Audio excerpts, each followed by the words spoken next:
validation, now I validate myself. Building inner strength, putting doubt up on the shelf. No more unnecessary drama, no more wasted time. Climbing higher constantly, making my own climb. Standing on higher ground, where excellence is found. My potential knows no bounds. Raising the bar, breaking ground. My network is my net worth. Choose your company wise. Surround yourself with eagles, not with sheep in disguise. Every interaction is a reflection of my brand. Quality over quantity, that's my personal command. Standing on higher ground, where excellence is found.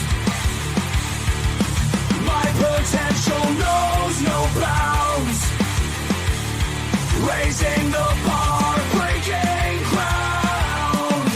Whoa. I'm not just living, I'm manifesting my vision. Cutting through limitations with surgical precision. My expectations are my compass, my respect is my shield. To mediocrity and chaos, I will never yield.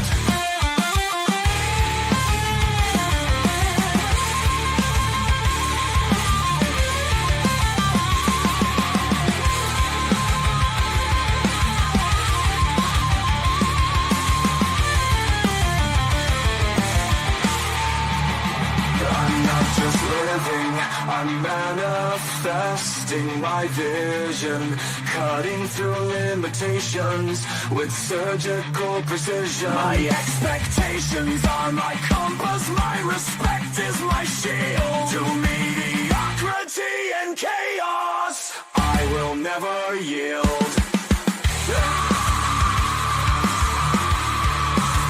Standing on higher ground, where excellence is found. My potential knows no bounds. Raising the bar, breaking ground.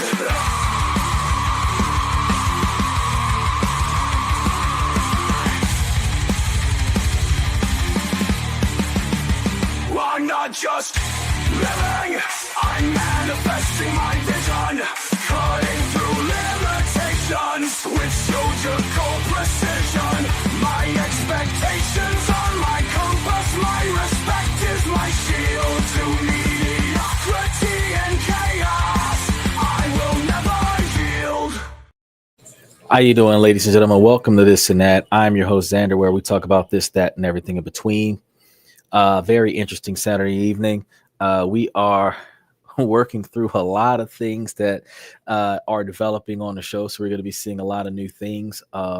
We have pushed back the special guest, Sarah. She has some kid trouble. So we're going to be putting her onto the show later on. So you guys see that still in effect. She is going to be here, just not this week. Remember, tomorrow is going to be our members only live show where we're going to be doing questions and comments from the fans. Make sure you guys like and subscribe as you come through, and wear out those reaction buttons that you see. Should be on the right side of your screen if you're on YouTube, and not sure where they are on Twitch and Twitter, but special shout out to those of you that's watching us from Twitter X or Twitter or Twitch, sorry, because you guys actually are able to interact with this highly interactive podcast as well. You guys see those links in the comment sections for each one of the platforms. You guys can always decide to click those links, approve the mic, approve the camera, and it'll bring you onto the show in real time. Try to keep it appropriate. Hopefully you're over the age of 18 because we prefer this is an adult channel. So we prefer that there be adult responses. Note that we do got some juniors that come through here. So keep your comments in the comment section reasonably appropriate, even if you disagree with the topic at hand. Beyond that, all of your topics, all of your comments that you put into the comment section so far, if they are appropriate and reasonably within the lines of our discussions, we put them up onto the camera. You'll see them on the screen right up there, and you'll be able to see your comments, and I will provide responses to your comments. So even if you're on Twitch or Twitter, if you've got something that you would like to add to today's discussion, feel free to throw your information in there, because everybody else from every other platform will also be able to chime in on your opinions if they so have a response to your opinions.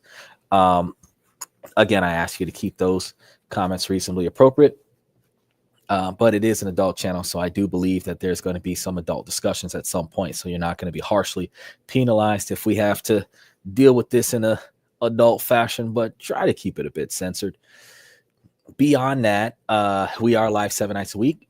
We typically start around about the same time every night of the week, and we have a different topic every night of the week. Tonight's topic, we're going to be discussing how cultural roots drive relationship choices, how individuals' backgrounds, be it different nationalities where you were born in different countries, or if you were just born on two different sides of the same train tracks, how this has impact on your decision-making processes in your relationships, which also aids you in your ability to make better decisions with trying to find a relevant person of value to your objective and your agenda, be it male or female, and your capabilities to adapt to the type of person you would prefer to have versus the type of person that you might be attracted to or be attracting based on your behavior patterns from your normal culture or society or upbringing.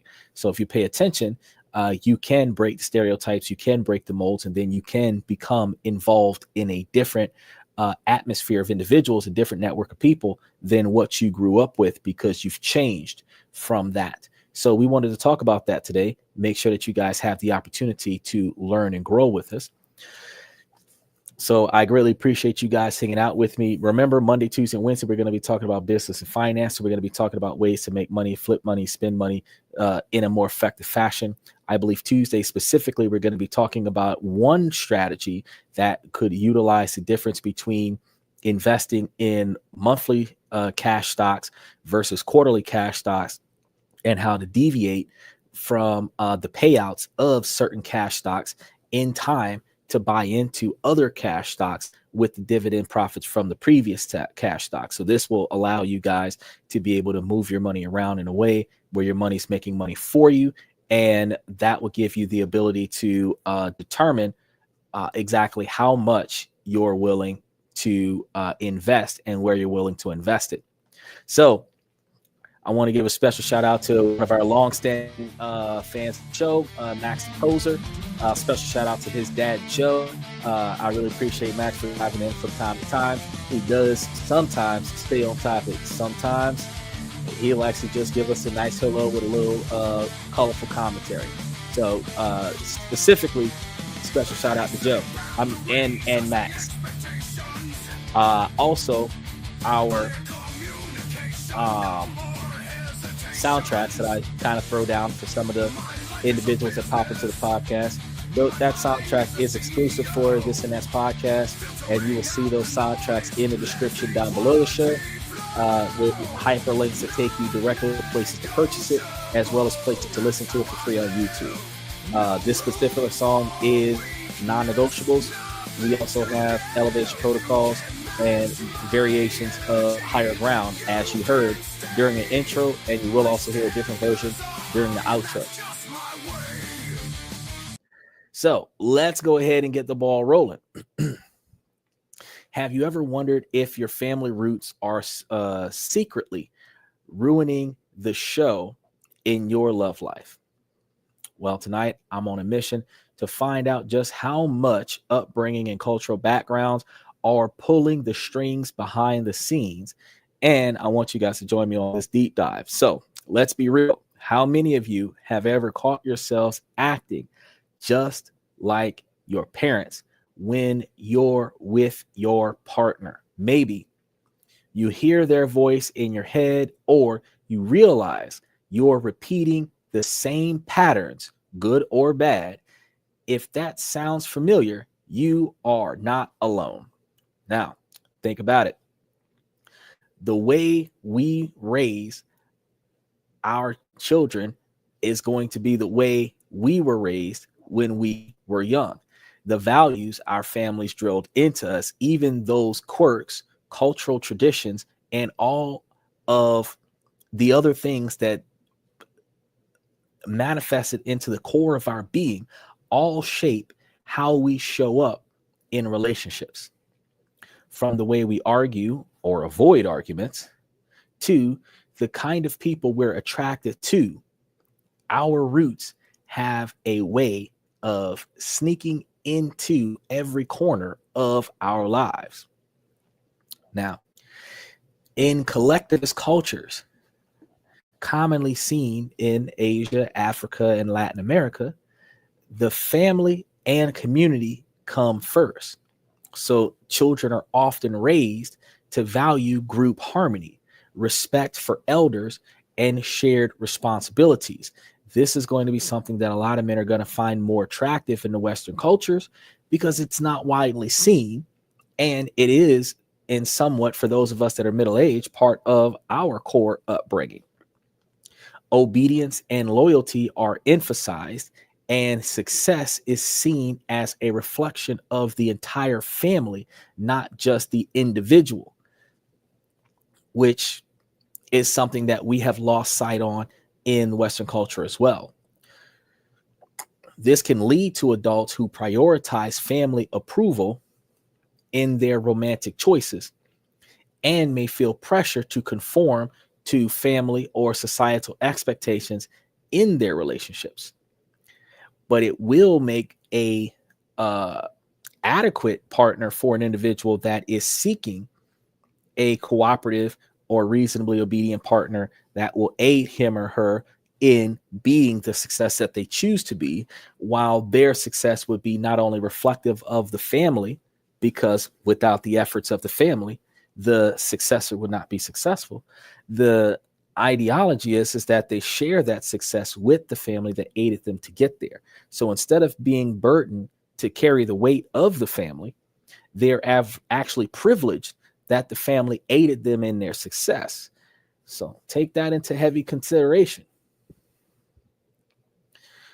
In contrast, individualist cultures such as the United States, Canada, and much of Western Europe focus on independence, self-expression, and personal achievement. Children are encouraged to voice their opinions, pursue their passions, and develop a sense of autonomy. Now, this can foster adults who seek partners based on personal compatibility and mutual growth, and who may be more comfortable challenging family expectations. Those individuals that just want to break all the stereotypes and be the rebel in society. Yeah, that's where the Western culture upbringing comes from. Now, some cultures endure authoritarian parenting, strict discipline, and clear hierarchies, while others prefer authoritative or permissive approaches, emphasizing dialogue and negotiations. In society with strong hierarchies, parents may maintain significant control over their children's lives well into adulthood, influencing everything from career choices to marriage partners. Now, Western cultures often encourage open communication and independent thinking, which can lead to more egalitarian relationships and a focus on emotional compatibility in love. For example, if your parents were always affectionate, maybe you crave hugs and closeness. Or if you grew up in a home where emotion was swept under the rug, maybe you find it tough to open up now. You might have grown up in an environment that was emotionally starved, and now you crave for emotional attention, which puts yourself in a position where you're compromising your integrity in order to feel a false sense of recognition from an emotional basis. Anyone here ever feeling like you're repeating your family story, or even efforts and behaviors that you swore you wouldn't do? Just think, this is coming from the core aspects of your upbringing, things in areas that you cannot change because it is fundamentally built into your development. Now, a landmark meta analysis of attachment types across 32 countries found that secure attachment was the most common globally. However, avoidant attachment, characterized by emotional distance, was more prevalent in individualistic cultures that emphasized independence, while anxious attachments, marked by fear of rejection and near the need for extreme reassurance, was more common in the cultures that restrict emotional expression. You can come to find out that some of the decisions that you make could be from the society that you've grown up in. Changes can be made once you've recognized this.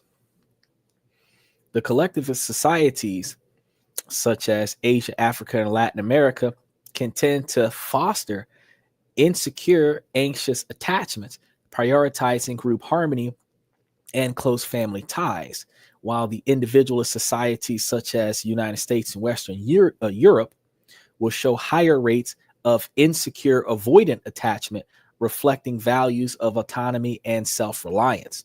So these things can start mixing and matching based on the combination of your family upbringing versus your societal influence.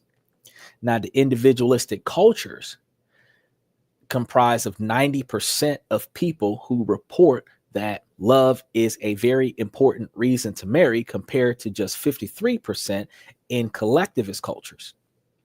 People in individualistic societies are more likely to marry for love, but also report higher rates of marital dissatisfaction and divorce.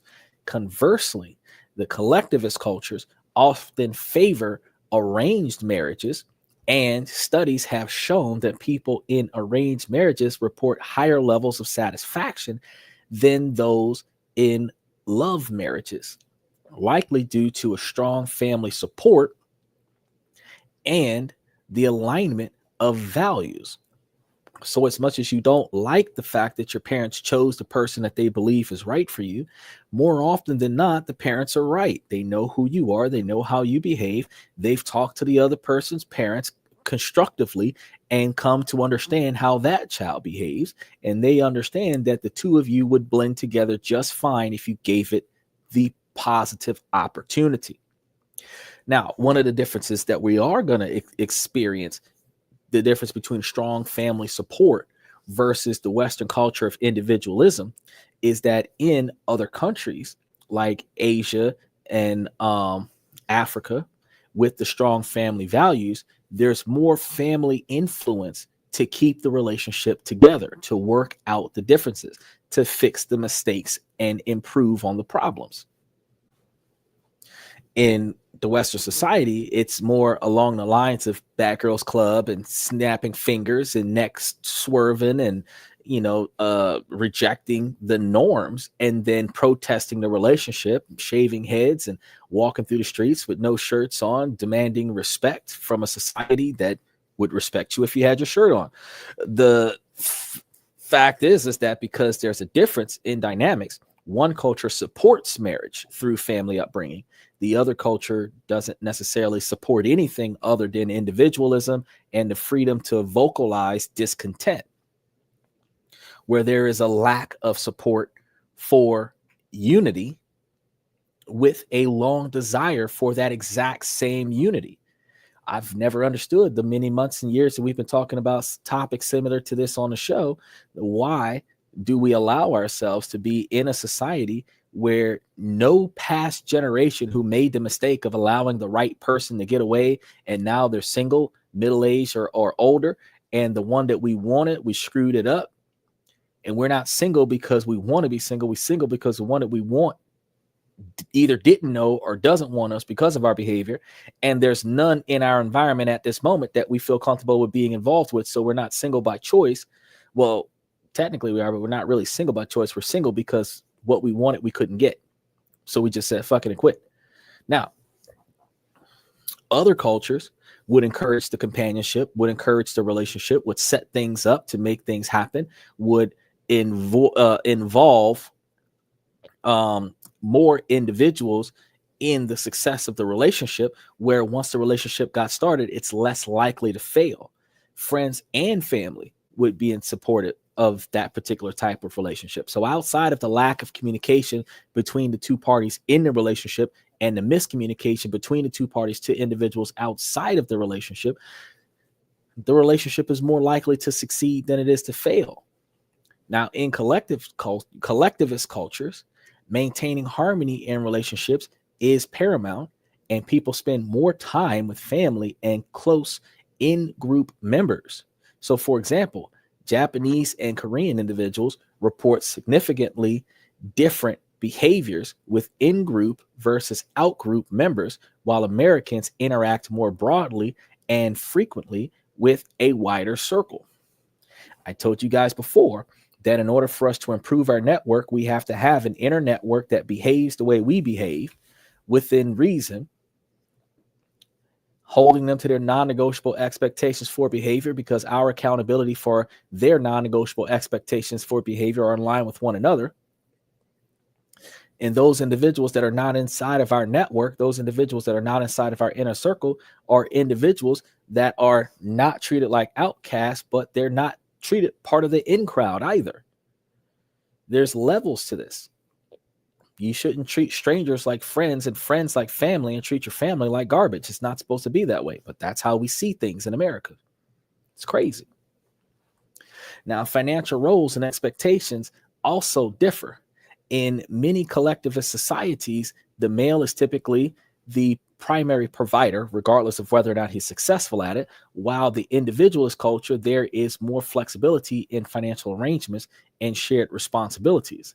There are a lot of scenarios in the Western culture where the female can be the head of the household and be the financial provider, and the male can be the stay-at-home dad and live-in boyfriend kind of situation, and the relationship be highly successful. But there are some scenarios, a lot more than what we would prefer, where we can see that relationships where both parties are working, no parties are at the house doing for the house, no parties are at the house doing for the kids, and there's a competition of who should be in charge, when there should never be a competition.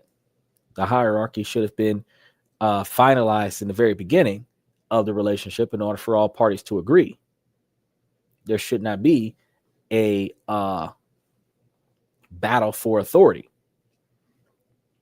Now, a cross-cultural study of 227 U.S. and Korean students found that U.S. students reported significantly higher levels of romantic loneliness when single, but also greater closeness when in a relationship compared to their Korean peers, where we understand this reflects the Western emphasis on romantic partnership as a source of fulfillment, which can amplify both highs and lows.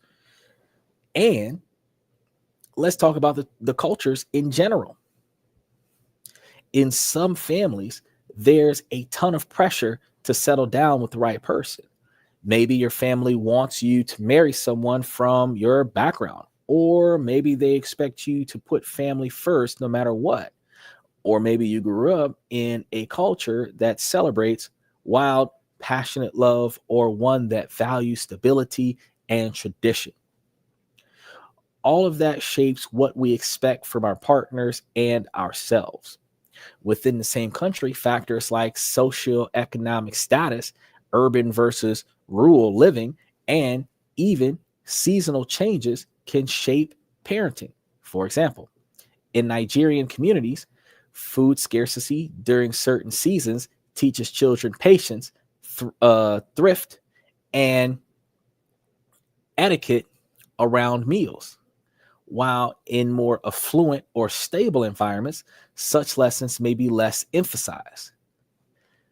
Social safety nets and community resources can also buffer families from stress impacting how parents interact with their children, and by extension, how those children approach relationships as adults. With globalization, culture boundaries are blurring. Individuals increasingly adapt norms and values from multiple cultures, influenced by media and global connections, allowing for more personalized approaches to love and relationships.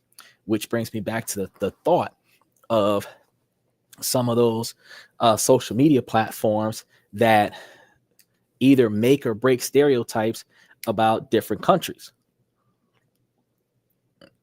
And I got to tell you, like, one of them hit the Americans on the head. I was sitting like, yep. It's not a 100% across the board stereotype, but we understand that there are preset dispositions to an individual based on their social status, their economic status, their cultural status. So which country you come from, you could go to a different country, and we call everything that's not America a third world country, but that's not true. There are very few undeveloped countries in this world. And while there are some that are less developed than the United States, there are plenty of them that are equally as developed as plenty of the countries in Asia, where those countries in Asia definitely hold a close second to some of the better places to be outside of, because think about it, how much pollution do they have over there versus the quantity of pollution we got over here in America? It's insane over here. You've seen all it took was one match and California was burned to the ground and everybody was wearing like radioactive masks like it was zombie land all over again. All it took was 4 weeks of we can't put it out. and the atmosphere outside was not suitable for human life for 2 months. Stuff like that don't happen in Asia. Not that I've seen or heard of on record. Now, fact is, though, notice that the expectations and behavior patterns in Asian countries, when an American goes there, it's not necessarily seen as a compliment, more so as an excuse his inappropriate behavior style statement when they mention after you said or done something that you did not know was incorrect in their culture. They would say he's an American or she's an American.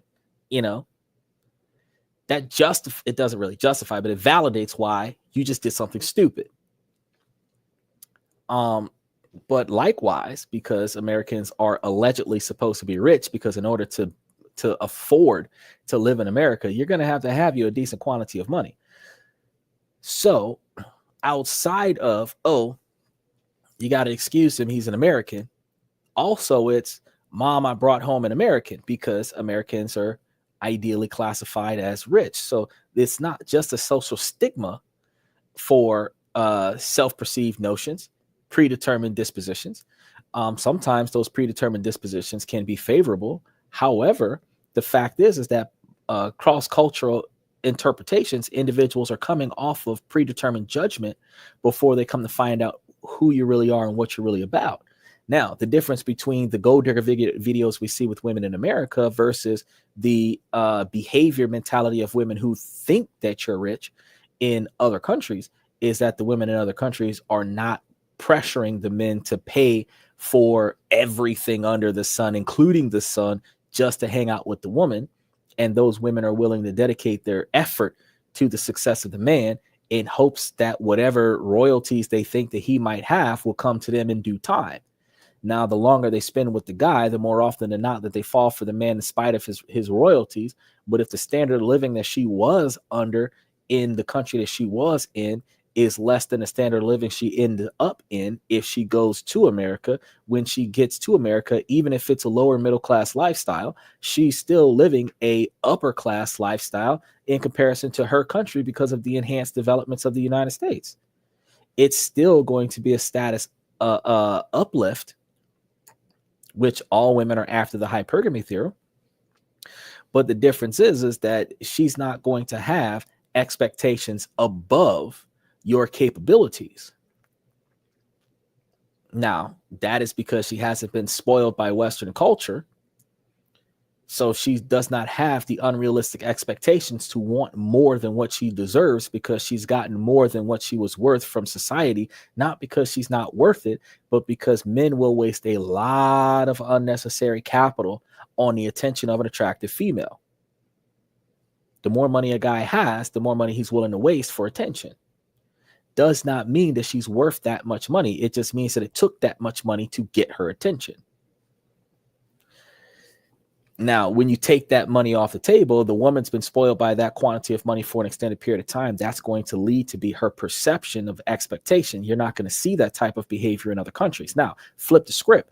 Guys are expected to provide in most countries around the world. So if a guy goes to another country, the dynamic is not going to change, where a man is not expected to pay for things. A man is not expected to do things. But in those countries where women are taught to be part of the collective, taking care of the group, if a woman that has grown up in a society that takes care of the group is going out on a date with a man, she's probably going to spend more time and put more effort into catering for the group, because that's what she knows how to do, instead of the Western culture where the women have learned how to be taken care of by the group. So the desire to take care of the group seems oppressive, because you've been taught that you're supposed to be taken care of by the group. Nothing against the women that have that mentality, but that's where it would come from. Now, in families where parents and children are exposed to different cultural norms, such as immigrant families, the cultural gaps can emerge. These gaps can differ in values, beliefs, and behaviors that can lead to conflict or confusion in a household, especially during the adolescence, but also offer opportunities for growth and adaptation. For example, a child who quickly adapts to mainstream Western culture may clash with parents who hold tightly to heritage values, affecting communication, expectations, and even the kind of parents they seek to be.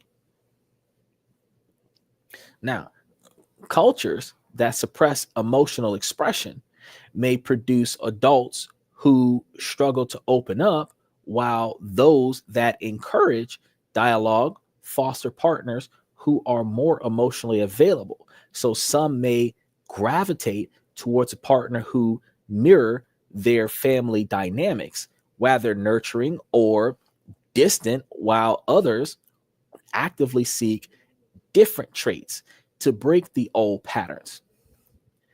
In some cultures, family plays a central role in partner selection and ongoing relationship decisions, and in others, romantic relationships are seen as a private matter. In Western culture, you may not even ever find out that they have somebody that they fancy until you get an invitation to the wedding. Some of you won't even get an invitation to the wedding. You'll just hear about it through the grapevine. Cultural norms shape what's expected of both men and women in relationships, influencing everything from division of labor to expression of affection, which is why women's liberation, a key factor in the women's right to have more responsibility, because their responsibility to the household is not forfeited from women's liberation. They just fought for the gained right to be self-employed at the same time, or employed in the work field with the men at the same time. So their responsibilities, that was a traditional norm, is still the expectation. The only difference is, in a now egalitarian society, the guy can stay at home and cook and clean and do the dishes, and the girl can go to work. But that does not mean that the person who's at the house the most is still in an egalitarian environment, not required to participate more in the household activities that need to be done, in comparison to the person that's putting more effort into being at the job, getting the money to take care of the household. Now, notice, I didn't say that women are required to be barefoot and pregnant in the kitchen. And I also didn't say that women aren't required to be in the workforce. I said whoever spends the most time at the house should put more effort into keeping things up at the house. So if she finds that she's at the house more often than him for longer periods of time, Not saying that she should go hang out with her homegirl so that she's not at the house. If your ass ain't at work as much as he's at work, then that means that you should probably be at the house making yourself useful till he gets back from work. Because think about those dynamics we've talked about on the show quite a few times before. Women who take care of children, that especially those women that do a fantastic job of taking care of the children, they're going to work until the husband gets off from work, and then so that she can take a break, he's supposed to take over the child care. He is supposed to be involved in the child care somewhere, but think about how the roles and responsibilities are differentiated. When the woman is taking care of the child and taking care of the household, when the man comes home from work, he takes over her responsibilities so that she can take a break. But then when she stops taking a break and takes over the responsibilities, he goes back to work. So the question is, when did he get a break? When did somebody come and relieve him of his duties? He went from one job to the next job. She went from the job that she had to taking time off and catching a breather. I'm not saying she's not deserving of that, but what I'm saying is that in the dynamic where one individual is excessively stressed out because they're always working, never getting a break, never getting relief, never getting appreciated, but then the other person is upset because they're in the same boat. It's like, well, what are you complaining about? We're both struggling together. But if you're getting breaks and I'm not getting breaks and we're both in this together, why are you complaining because you're not getting enough breaks? The only break I got was driving from my first job to my second one. You at least got to sleep. This is the dynamic that we deal with in certain cultures. But here's the good news. Once we start to spot these patterns, we can actually do something about them. We can break cycles, rewrite our relationship stories, and build connections that are truly our own. As the world becomes more interconnected and socially distant at the same time, many couples find themselves blending traditions and values from different backgrounds. Now, this can be challenging, but also deeply enriching, offering children a broader perspective and teaching the values of diversity and acceptance from an early age. So, I want to hear from you guys. Have you noticed your family or culture influencing your love life? Maybe you've broken a family pattern, or maybe you're still working on it. Maybe you've experienced a culture gap in your own family or with a partner.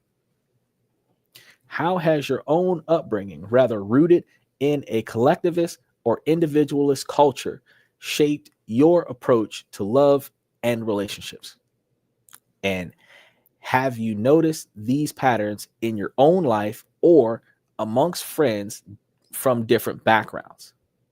I want you guys to drop your stories and your thoughts in the chat, and definitely provide us with more content information in the comments after the show. And let's go ahead and put forth effort to keep that conversation going throughout the week, because I'm here for all of it. I definitely want to know what everybody's got to say about their background versus their decision-making skills in their relationships. And if you're curious about how to break free from old patterns or want more tips on building healthy, happy relationships, you should check out some of the more self-improvement videos that we're going to be creating, because after tomorrow's members only show and our Monday, Tuesday, and Wednesday business and finance shows and different countries to invest in, our Thursday, Friday, and Saturday is going to be talking about other ways for us to improve our decision-making skills. So I strongly encourage you, let's keep this conversation going. Let's help each other grow. Are you ready to dig into your roots with me? Because if you are, you guys should put forth the effort for us to let's get started today. Now, I want to thank you guys for coming to tonight's show. I know tonight's show is a little bit short in comparison to most. We usually do 2 4-hour shows or something to that effect, but today is going to be a bit short. I really appreciate y'all coming. I want to say, ladies, as long as the situation doesn't make sense, I'm going to keep asking y'all to make it make sense. So ladies, please make it make sense. But I also want to reach out to the fellas. About 75% of the podcast is fellas. This is a male-driven podcast from a male's perspective. We work on uniformity. We work on social improvement, social interaction, self-improvement, and building better choices to satisfy our own individual goals and objectives. So this information is not just for the fellas. It'll help the ladies as well. The only difference is that unlike other red pill, blue pill, black pill podcasts, we're going to explain to you how this does not make sense and why we continue to allow ourselves to be in a situation that is socially unfavorable to our own individual objectives and dynamics. With that being said, I want to thank you guys for coming to tonight's show again. My name is Xander. I really appreciate y'all coming to This and That, where we talk about this, that, and everything in between.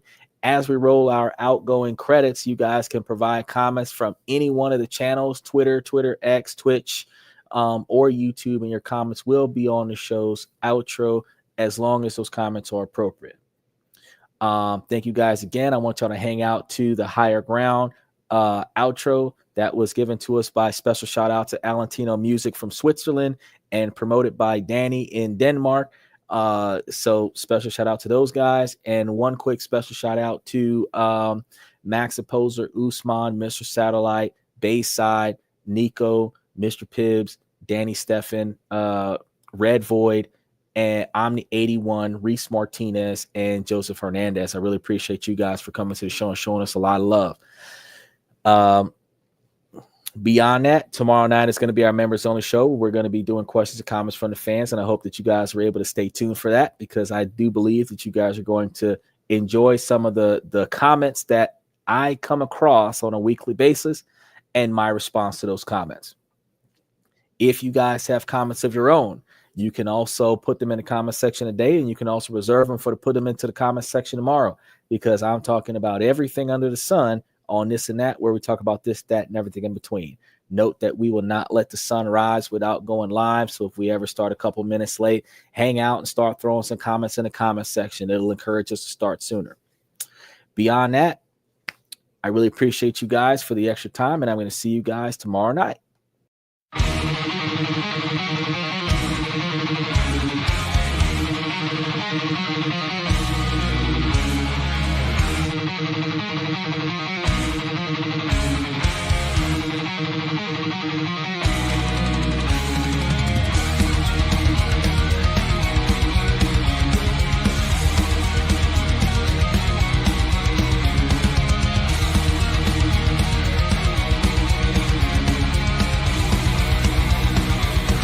Higher ground.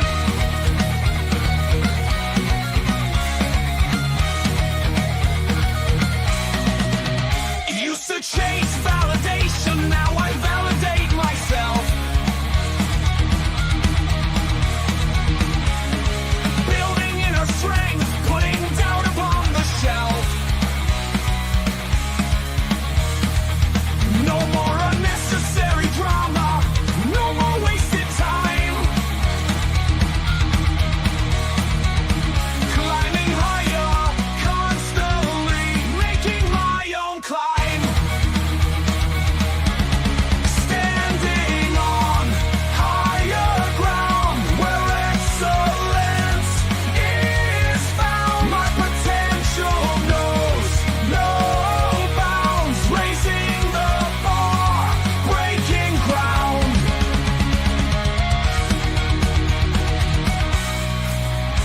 My network is my net worth. Choose your company wise. Surround yourself with eagles, not with sheep in disguise. Every interaction is a reflection of my brand. Quality over quantity, that's my personal command.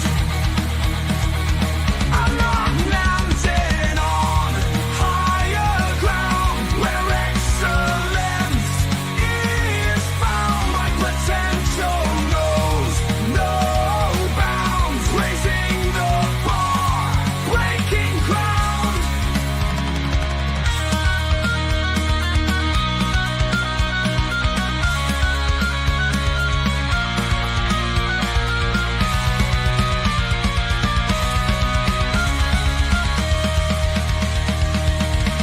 I'm not just living, I'm manifesting my vision, cutting through limitations.